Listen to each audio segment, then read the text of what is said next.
Are you an immigrant experiencing abuse by a US citizen or a green card holder? You don't need to stay silent, and you don't need their help to gain legal status. There is a law called VAWA, or the Violence Against Women Act, that protects survivors just like you. Today, I'm going to explain to you who qualifies for VAWA, what kind of proof you need, how to apply, and what happens after you apply. Let's get started. VAWA was created to protect immigrant spouses, children, and even parents of US citizens or green card holders who are abusive.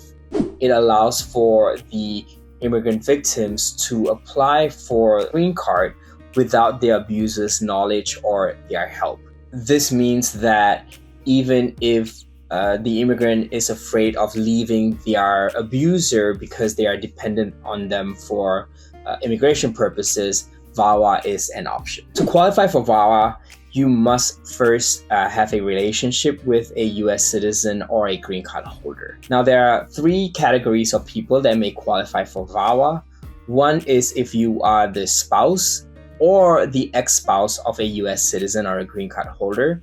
If you are filing for VAWA based on an abusive ex, then that you have to file for VAWA within 2 years of the divorce. And the second category of people who qualify for VAWA are immigrant children or stepchildren of US citizens or green card holders. This is available for children who are unmarried and under 21 years old. However, under VAWA, you could still qualify until the age of 25 if you can show the reason for your late filing is due to the abuse that you suffered. And the third group of people who qualify to apply for VAWA are the immigrant parents of a US citizen or a green card holder who are above 21 years old. Another important fact to know is that VAWA, even though it is called the Violence Against Women Act, it protects both men and women victims of abuse. And what qualifies as abuse is not just physical abuse. It could also include financial abuse, psychological abuse, verbal abuse, or threats. So if one is threatened with deportation, or if the abuser is exercising financial control or not allowing you to leave the home, for example. In order to apply for VAWA, you need to show four things. One, you have to prove your relationship to the US citizen or a green card holder. Two, you have to prove that the abuse happened. Three, you have to show that you resided with them. Four, that you have good moral character. It's important to note that it is not required that you make a police report for you to qualify for VAWA. If you do have a police report, then yes, it would be beneficial to show that the abuse has happened in the past. However, you can show proof such as photos of injuries if you've suffered any. You could show proof of you going to a hospital or receiving medical care if you were injured. If the case had previously gone to court and you have restraining orders, you can also show that as proof. Threats or these abuses are recorded either in video or text messages. So if you have text messages from your abuser threatening you, then we can use that as evidence. Now let's go over the VAWA application process. To apply, you'll need to file the Form I-360 or the VAWA self-petition. You will include evidence of the abuse, of your relationship, of the immigration status of the abuser, your good moral character, and evidence of your shared residence. Along with that, if your abuser is a US citizen and you qualify as an immediate relative, you can file your adjustment of status or your green card application, which is the I-485 application to adjust status to permanent residence. If you are married to a green card holder, it doesn't automatically mean that you can apply for the green card. It really just depends on whether the priority date is current. Every month, USCIS releases a bulletin board in which you can check whether the priority date is current or not.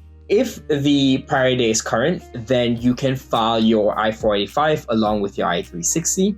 If it's not, then generally what will happen is you will file the I-360 once it's approved, and when the priority date is current, you can then file your I-485 or the application for the green card. Along with the application for the I-485, you can also apply for the work permit that comes with the green card application.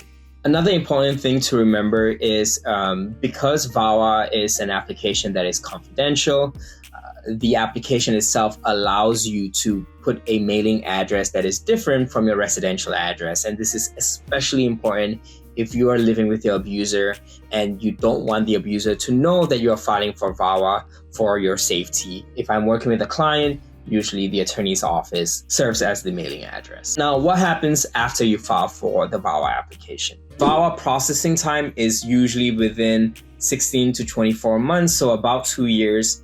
And again, this could change depending on how fast US immigration is working through the immigration applications, but generally about 2 years. And once you apply for VAWA and you do get your receipt notice, this notice is a letter and you may use it to apply for certain public benefits if your state allows it. If you have filed the I-45 and the I-765, which is the work authorization and the green card application, then generally within 3 months, you should receive the work authorization that would allow you to legally and lawfully work in the United States as well. I believe starting from this year, US immigration is requiring applicants for VAWA to appear for an interview at the nearest USCIS field office. So if you do have an attorney, make sure that you do mock practice with your attorney and what to expect during that interview. Once your case is approved, again, if your priority date is not current, you have to wait for it to be current before you'll be able to file your green card application. And if the green card application is approved, you will generally receive the green card within 2 weeks of the approval date. If you are a green card holder, then generally you will be eligible to apply for citizenship after 5 years. At Kazal Law, we've helped many survivors gain safety, legal status, and peace of mind. If you or someone you know is eligible for VAWA, click the link below for a free confidential consultation. You deserve to live without fear, and I look forward to helping you in your immigration journey.